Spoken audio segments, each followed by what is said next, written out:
नहीं है? अपना तुम लोगों का लाइफ सॉर्टेड है ना, तुम लोगों को सवाल आएगा ही नहीं।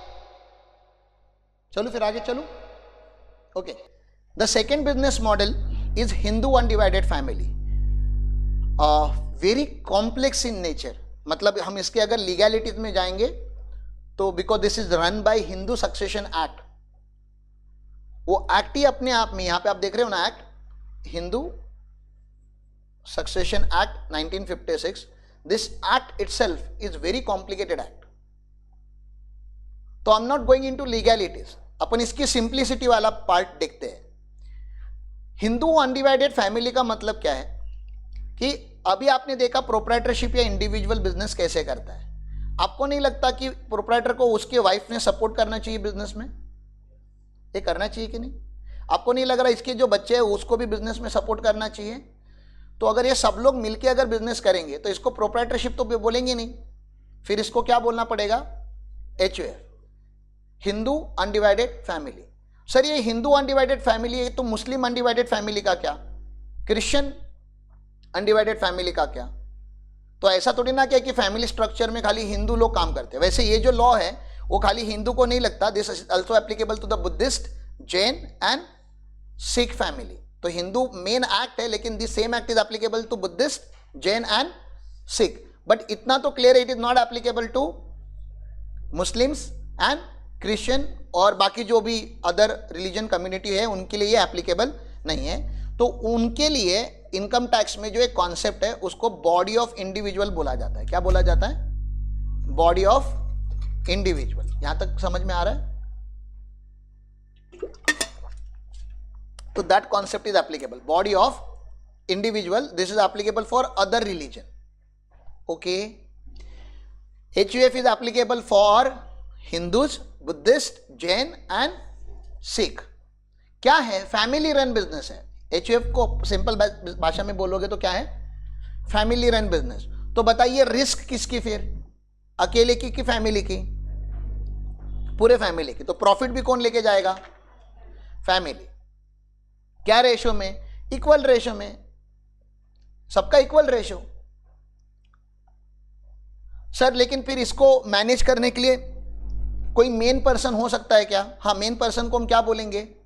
बताओ ना, आप लोगों को पता है मेन पर्सन को हम क्या बोलेंगे? कर्ता। और जो बाकी सारे लोग होंगे उनको क्या बोलते हैं? मेंबर। क्या बोलते हैं? मेंबर। और जो प्रॉपर्टी के हिस्सेदार होते हैं, मतलब अगर फैमिली के मेन पर्सन की डेथ होती है तो प्रॉपर्टी जिन लोगों में डिवाइड होनी है उनको को पार्टनर बोलते हैं। क्या बोलते हैं? को पार्टनर्स। तो सर HUF क्यों बनाया जाता है? HUF बनाना चाहिए कि नहीं बनाना चाहिए? बाकी तो यहां पे फीचर्स वगैरह लिखे हैं लेकिन to start with income tax के एंगल से HUF बनाना चाहिए कि नहीं बनाना चाहिए? तो एक आपको मैं टैक्स प्लानिंग बताता हूं। आपको इतना तो पता है ना कि घर में जितने पैन होते हैं, घर में जितने क्या होते हैं? पैन, उतने असेसी होते हैं। मतलब अगर एक पर्सन प्रोप्राइटर है तो इसको मान लेते 3 लाख का टैक्स नहीं लगता ना, 3 लाख तक इंडिया में टैक्स नहीं लगता। तो अगर इसने 6 लाख कमाया तो इसको टैक्स लगना चालू हो जाएगा। 9 लाख कमाएगा तो टैक्स लगेगा, 12 लाख कमाएगा तो टैक्स लगेगा। तो आपको एक बता रहा हूँ सिंपल सा टैक्स प्लानिंग, समझ में आ रहा है क्या?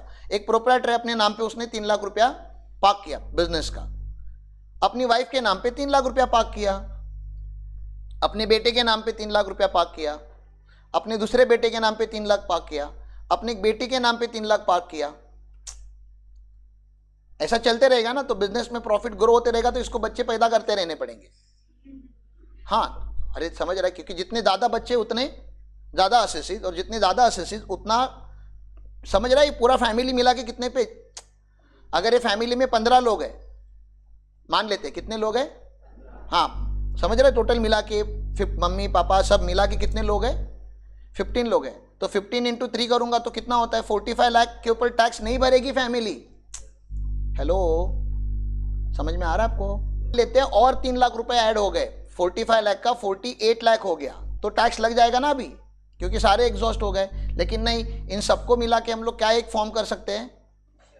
HUF। और HUF को भी वही बेनिफिट है जो इंडिविजुअल को बेनिफिट है इनकम टैक्स में। तो 15 प्लस 1 बोनस, हस्बैंड वाइफ 2 बच्चे, कितने लोग दिख रहे हैं आपको? लेकिन ये 5 है। 4 तो एक्चुअली हो गए, और एक हम क्या बना सकते हैं 4 मिला के, एक सेपरेट लीगल स्टेटस, क्योंकि HUF का पैन अलग होता है। मैंने क्या बोला समझा? और जिसका पैन अलग होता है उसको बेनिफिट इनकम टैक्स में अलग से मिलेगा, उसको GST नंबर मिल सकता है ना, पैन अलग है तो 40 लाख रुपया प्रोप्राइटर का और 40 लाख रुपया HUF का, 80 लाख का बिजनेस कर सकते हैं विदाउट GST। प्लानिंग पॉसिबल है कि नहीं है? तो टैक्स प्लानिंग के लिए लोग क्या करते हैं, HUF बनाते हैं। This is one reason, main reason जो हमें समझ में आता है। लेकिन आपको नहीं लग रहा फैमिली अगर पूरी बिजनेस में काम करे तो फैमिली को प्रोटेक्ट करने के लिए भी क्या करना चाहिए था? कोई एक मालिक नहीं, हम सारे मालिक, तो कौन से बिजनेस एंटिटी में काम करना चाहिए था? HUF में काम करना चाहिए था। क्लियर है? समझ में आ रहा है? बस इतना ही है और कुछ नहीं। बाकी फीचर्स फटाफट बोलता हूं आपको, कौन सा वाला ज्यादा डिटेल में जानना है वो बता दीजिए। फैमिली इन्वॉल्वमेंट अच्छा है कि नहीं? अरे आपका फैमिली पूरा इन्वॉल्व है बिजनेस के अंदर। आपने देखा है ऐसे बहुत सारे बिजनेसेस है, सोनार वगैरह के बिजनेस में आपने देखा होगा होल फैमिली, लोहार के बिजनेस में भी होल फैमिली, होटल्स के बिजनेस में खास करके होल फैमिली। मैं तो बोलता हूँ फार्मर का बिजनेस, फार्मर को अगर आप बिजनेस मान लो तो पूरा फार्मर का बिजनेस, फार्मर अकेले थोड़ी ना क्या करता है, होल फैमिली, ठीक है ना। शेयर्ड रिसोर्सेस कैसे होते हैं फिर? अरे शेयर होंगे ना सबके पास, जो जो अपना अपना बिजनेस में लेकर आ रहे हैं। 2 भाई है तो 2 भाई अलग अलग बिजनेस नहीं कर रहे हैं, दोनों मिलके बिजनेस कर रहे हैं, ठीक है ना। हाई ट्रस्ट लेवल, क्यों? अरे अपने घर के ही लोग हैं ना, घर का पैसा घर में रहे, वो अलग बात है। तुम्हारे बाप को तुम्हारे ऊपर भरोसा नहीं है, वो तुम्हारे कर्म वैसे है, ठीक है ना। ओनरशिप बाय बर्थ, तो घर में अगर नया बेबी पैदा हुआ तो उसको कोई शेयर सर्टिफिकेट वगैरह इशू करना है क्या? नहीं। तो हिंदू सक्सेशन लॉ में there is a Mitakshara law, and Mitakshara law gives you ownership by birth. जैसे आप घर में पैदा होते वैसे ही आपको क्या मिल जाता है, ओनरशिप मिल जाता है। समझ में आ रहा है? तो आपको कुछ अलग से एफर्ट डालने की जरूरत नहीं है, कोई डीड वगैरह बनाने की जरूरत नहीं है। By birth you are member of the family business. Okay, quick decision making, क्योंकि फैमिली वाले लोग ही है। पापा को थोड़ा आवाज ऊपर करके तो बोलना है डिसीजन लेने के टाइम पे, एज कंपेयर टू कंपनी में क्या होता है, BOD, आप BOD में आवाज ऊपर भी करोगे तो दूसरा BOD और ऊपर करेगा ना, वहां पे काउंटर किया जा सकता है। यहाँ पे पापा बोलेंगे तो फाइनल, या मम्मा बोलेगी तो फाइनल, ठीक है ना। करता कि यहाँ पे रिस्पॉन्सिबिलिटी थोड़ी ज्यादा होती है, हेड ऑफ द फैमिली की जो रिस्पॉन्सिबिलिटी होती है वो थोड़ी ज्यादा होती है, क्योंकि आपको पता है हर बिजनेस का एक लीडर होना चाहिए। वैसे HUF में भी एक क्या होना चाहिए, लीडर होना चाहिए, जो अल्टीमेट डिसीजन लेता है और जो सबके लिए बेनिफिशियल होते हैं। बिजनेस का कंटिन्यूटी यहाँ पे है, प्रोप्राइटरशिप से अच्छा है कि नहीं बताओ? यहाँ पे करता कि डेथ होने के बाद भी क्या होगा, बिजनेस कंटिन्यूटी में रहेगा, क्योंकि पैन फैमिली का है, पैन किसी एक पर्सन का नहीं है। जब तक वो फैमिली का को पार्टनर जिंदा है, मेंबर जिंदा है, तब तक वो फैमिली कंटिन्यू चलती रहेगी। जनरेशन टू जनरेशन क्या होता है, ये बिजनेस ट्रांसफर हो जाता है, ठीक है। तो ये हो गए मेरिट क्या है, टैक्स एडवांटेज है। मैंने बताया ना HUF को अलग से क्या माना जाता है, सेपरेट लीगल एंटिटी, तो टैक्स एडवांटेज है। कंटिन्यूअस ऑफ एग्जिस्टेंस, अच्छा ही है ना। अरे अभी तो बताया, डेथ होने के कर्ता की डेथ होने के बाद भी क्या होने वाला है, बिजनेस सेम नाम से कंटिन्यू। लिमिटेड लाइबिलिटी मतलब हर मेंबर की क्या है, लाइबिलिटी लिमिटेड है, क्योंकि बहुत सारे मेंबर है ना। वैसे तो हर मेंबर की अनलिमिटेड है, लेकिन यार कम से कम 1 डिवाइड बाय 5 ना, लाइबिलिटी डिवाइड 5 लोग रहेंगे तो डिवाइड बाय 5। सिंपल सक्सेशन, यहाँ पे बहुत ज्यादा कॉम्प्लिकेशन नहीं है। हिंदू सक्सेशन एक्ट में लिखा गया है कि कैसे प्रॉपर्टी ट्रांसफर होगी, कैसा बिजनेस ट्रांसफर होगा, एवरीथिंग इज डिफाइंड। थोड़ा कॉम्प्लिकेटेड है क्योंकि हमारे हिंदू स्ट्रक्चर में फैमिली का स्ट्रक्चर ही बहुत कॉम्प्लिकेटेड है। लॉ कॉम्प्लिकेटेड नहीं, लॉ बहुत आसान है। ये फैमिली बनाने वाले लोग नहीं क्या, 1 बीबी 2 बीबी, फिर लेजिटिमेट बच्चे, इलिजिटिमेट बच्चे, अरे ऐसा बहुत कुछ होता है ना अपने फैमिली स्ट्रक्चर्स में, ठीक है ना। तो उसके वजह से it becomes very complicated. Demerit देखते हैं, कॉम्प्लेक्स मैनेजमेंट। डिसीजन कौन लेगा फैमिली में? आपको लगता है करता है डिसीजन लेता है? करता 92 ईयर ओल्ड है, अभी जिंदा है, हो सकता है ना ऐसे, लेकिन 92 ईयर ओल्ड है, 15 साल से बेड रिडन है, जिंदा है, नाम के लिए अभी भी वही करता है। क्या लगता है वही डिसीजन लेता होगा सारे? नहीं। तो 5 भाई है अभी, 5 भाई में डिसीजन कौन लेगा? मतलब उस करता के 5 बच्चे हैं, कौन डिसीजन लेगा?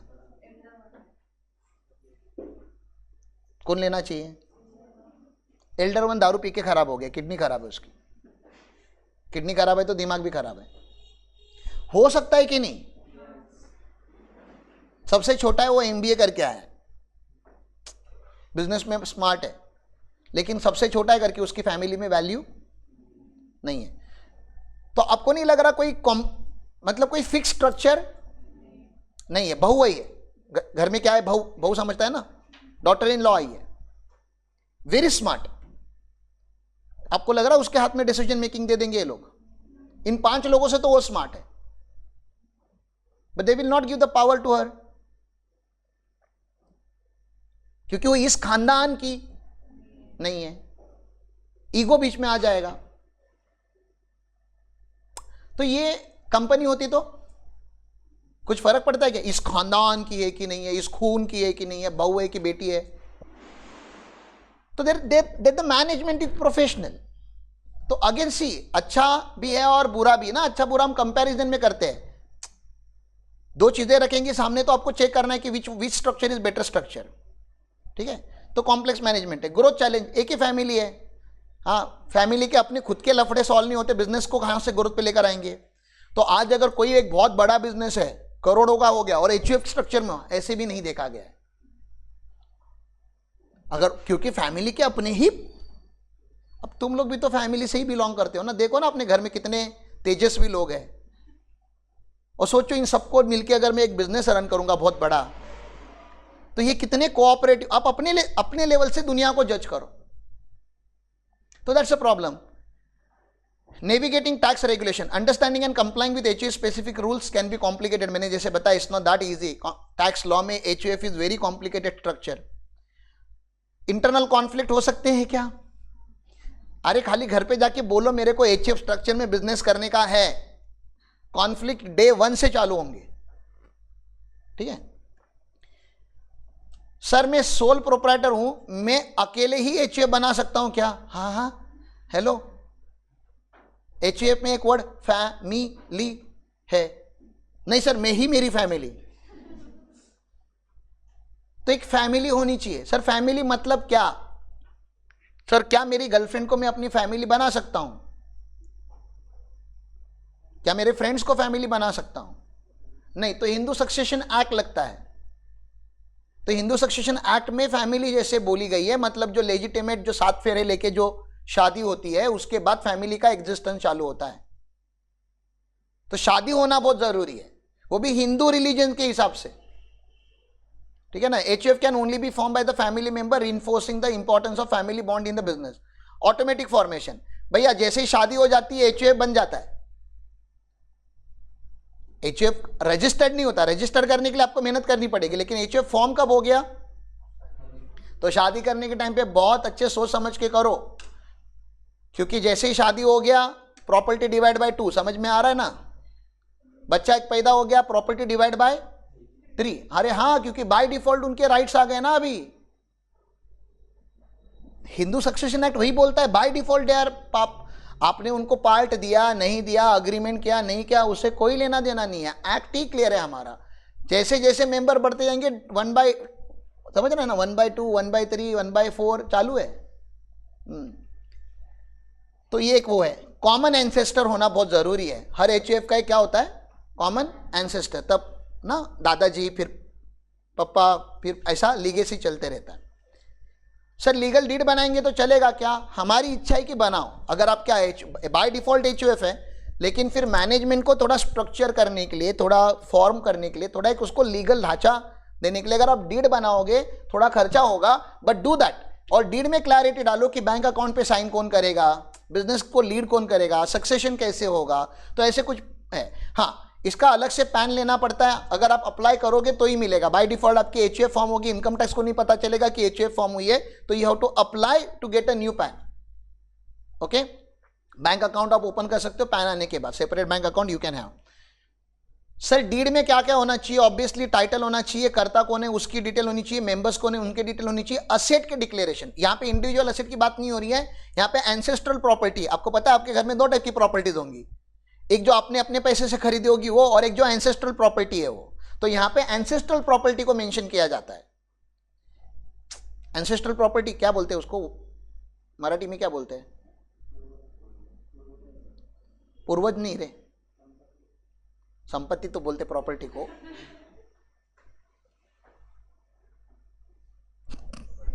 तुम लोगों का मराठी मेरे से खराब है। एंसेस्टर मतलब समझ रहा है, आपने खरीदा नहीं है, बाप दादा की जो जायदाद है ना, वो जो चलते जा रही है आगे आगे आगे, उसको क्या बोलते हैं? Ancestral property. ओके, उसके ऊपर सबका हक है, पूरे फैमिली का हक है। मैंने अगर अपने पैसे से कुछ बनाया होगा, मैंने अलग से, मेरे मेहनत से मैंने लिया है, और कल अगर हमारे एचएफ का पार्टीशन होगा, बंटवारा होगा, तो क्या मेरी इंडिविजुअल प्रॉपर्टी भी डिवाइड होगी? अरे आप समझ रहे मेरा सवाल क्या है? तो क्या डिवाइड होता है? जो एंसेस्ट्रल प्रॉपर्टी है वो डिवाइड होता है। मैंने अगर अलग से कुछ अगर परचेस किया है तो वो डिवाइड नहीं होता। तो इसलिए डीड में एंसेस्ट्रल प्रॉपर्टी का डिक्लेरेशन होना बहुत जरूरी कि क्या एंसेस्ट्रल है, क्योंकि कल अगर जब डिवाइड होगा या मतलब फैमिली का जो हक आएगा वो एंसेस्ट्रल प्रॉपर्टी के ऊपर आता है। ओके, कैपिटल कंट्रीब्यूशन अगर होगा, मेंबर्स ने अगर किया होगा तो लिखा होगा तो अच्छा है, डिस्प्यूट नहीं होगा। नहीं तो कल आके कोई भी बोलता है मैंने बिजनेस में 25 लाख लगाए, भाई लगाए तो कहीं पे अग्रीमेंट वगैरह होगा तो अच्छी बात है, अकाउंटिंग होगा तो, होता नहीं है वो अलग बात है। एचयूएफ में कोई अकाउंटिंग, कोई अग्रीमेंट, कोई ये सब डॉक्यूमेंट मेंशन नहीं होता, लेकिन हमने बोला है कि अगर करोगे तो बाबा चलेगा ये, ठीक है ना।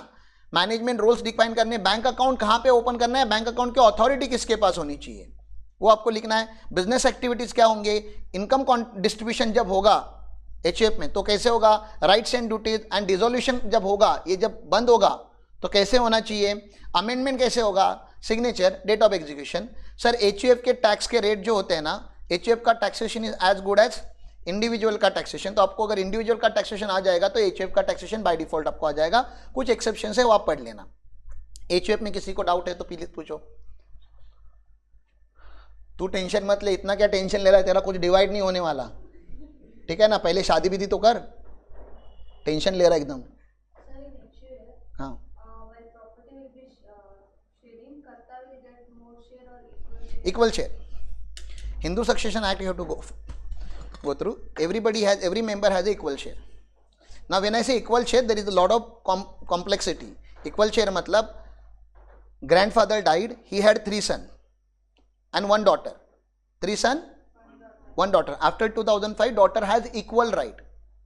So father's property will be divided into 1/4, 1/4, 1/4. Now imagine one brother has died and he has 2 sons. Now the property will not be divided by 1/4 because his share will be divided by further 2. Understood? So earlier it was 1/4, 1/4, 1/4. Now because one more lineage is there, so 1/4 ka 1/2, 1/2. So the first son will get 1/8, the second son will get 1/8, and this brother and sister will get 1/4, 1/4, 1/4, 1/4. थोड़ा maths है, but when I say equal, it's not that everybody in the family will get equal. We have to say the lineage level. That level will get equal. Understood? That level. So दादाजी चला गया तो पप्पा, चाचा, आत्या, क्या बोलते हैं उसको, बुआ ना, ये लोगों को क्या मिलेगा, इक्वल। फिर और एक जनरेशन नीचे जाएगा तो उसका फर्दर डिवीजन, और जनरेशन नीचे जाएगा division.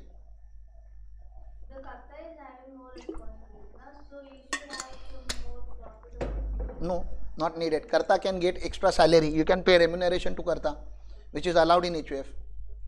Karta is taking more responsibility. He is the leader of the family. He is taking more decisions. He has to involve. Somebody has to take the lead. He is not doing for self. He is doing for the family. That's the reason we call him Karta. So property के में he has equal right, but remuneration wise he can charge more. Any other thing? Yes, yes.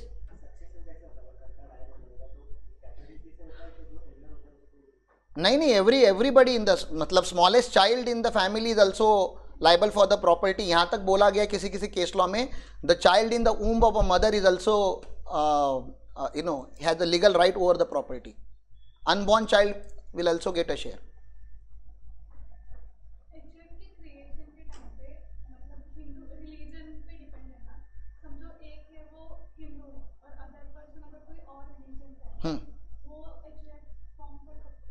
हाँ कर सकते हैं, they can form, हाँ कोई भी कर सकते हैं। हाँ आइडियली जो मेल होता है, मेल डोमिनेंस सोसाइटी हमारी इंडिया की, तो मेल का जो रिलीजन होता है वो एडॉप्ट होता है, but they can decide that which succession they wanted to continue.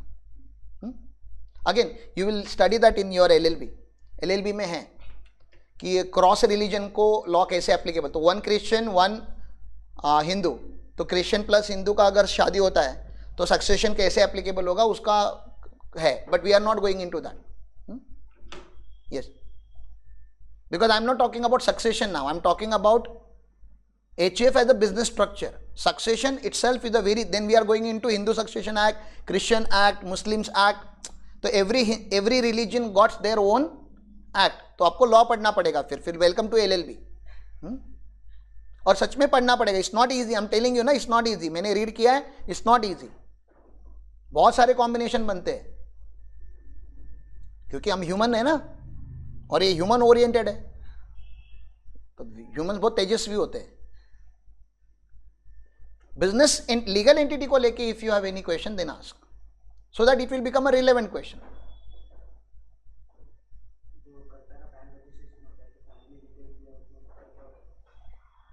कर्ता का पैन रजिस्टर नहीं होता, HUF का होता है. तो मैं राम पाटिल हूं ना, तो मेरा नाम राम पाटिल HUF से रजिस्टर्ड होगा मेरा HUF. तो जो मेन कर्ता होता है ना, उसी के नाम से HUF रजिस्टर्ड होता है जब फर्स्ट टाइम रजिस्ट्रेशन होता है. तो ब्रैकेट में HUF लिखा जाता है, बस पैन अलग होता है HUF का. बाकी सारे फैमिली की डिटेल्स डालने की जरूरत नहीं है. तो है उसका सिंपल सा फॉर्मेट है, अपने पास अग्रीमेंट है, किया हम लोगों ने कुछ HUF का registration last year. Very simple format. How much we charge for HUF registration? हाँ 3-4 हज़ार रुपये में हो जाता है. तो it's not very expensive to registered HUF in India as compare to company जहाँ पे 20-25 हज़ार से रेट स्टार्ट होते हैं. तो एक वो भी है ना कि एक DD लगता है, तो एक डीड है, और डीड चेंजेबल है, मॉडिफाई कर सकते हैं over the period of time. You can keep changing the deed. Proprietor के बिजनेस में और HUF के बिजनेस में ये भी बहुत बड़ा एक चैलेंजिंग पॉइंट है ना कि उनका सक्सेशन क्लियर नहीं होता. एंड देन आपको पता है डिस्प्यूट कितने होते हैं आगे जाके. तो आई ऑलवेज सजेस्ट कि अगर कोई मेरा क्लाइंट है जो प्रोप्राइटर है, या आप लोगों का कोई क्लाइंट है जो प्रोप्राइटर या आप HUF में रन कर रहा है, please do their succession planning. बहुत अच्छा पैसा लो आप उनसे सक्सेशन डीड बनाने का. सक्सेशन डीड समझ में आता है ना, जिसको आप विल भी बोलते हो, लेकिन ये विल नहीं है, it's technically succession, business succession, कि आपके बाद आप क्या चाहते हो, आपके प्रॉपर्टीज कैसे डिस्ट्रीब्यूट हो, आपका बिजनेस कैसे रन हो. क्योंकि जिसने बनाया उसका राइट है ना ये बोलने की. जिसने बिजनेस स्क्रैच से बनाया, जिसने जीरो से बनाया, उसके हाथ में है कि मेरा बिजनेस मेरे जाने के बाद कैसे रन होगा. और ये लिखा हुआ बहुत जरूरी है, नहीं तो इतने डिस्प्यूट होते हैं कि वो बिजनेस बंद हो जाता है. आपके शहर में ऐसे बहुत सारे एग्जाम्पल है, रिकॉर्डेड लाइन है करके मैं नहीं बोलना चाहता नाम, लेकिन आप लोगों को अगर हिंट समझ में आ रहा है तो देयर आर मेनी बिजनेसेस जो करोड़ों में थे और डेथ होने के बाद 100% तरीके से वो बंद हो गए. आप बोलोगे उसमें खाली फैमिली का लॉस है, नहीं, there are lot of supply chain ना, बैक साइड में सप्लाई चेन होती है, एंड देन एम्प्लॉयज होते हैं, डेटर्स क्रेडिटर्स होते हैं, बैंक के लोन होते हैं. तो lot of issue arises when fight starts for succession. And business disturb, 5 दिन के लिए भी बिजनेस डिस्टर्ब होता है तो आपको पता है कितना लॉस होता है. सोचो 5 साल अगर बिजनेस बंद रखा आपने, कोर्ट के, इंडिया में कोर्ट केसेस आपको पता ही है ना, स्पीडी अप्रूवल मिलता है अपने बहुत ज़्यादा, तो उसकी वजह से फिर बिजनेस डिस्टर्ब हो जाता है. तो succession planning is one of the most important area, critical area. You should work on that. क्योंकि बहुत सारे बिजनेसमैन, हम कितना भी बोले कंपनी बनाओ, LLP बनाओ, but they are not going to convert. If they convert great, क्योंकि उसमें सक्सेशन पूरा लिखा होता है कि इसके आगे बिजनेस कैसे रन होगा. लेकिन प्रोप्राइटर HUF का क्लैरिटी नहीं होता.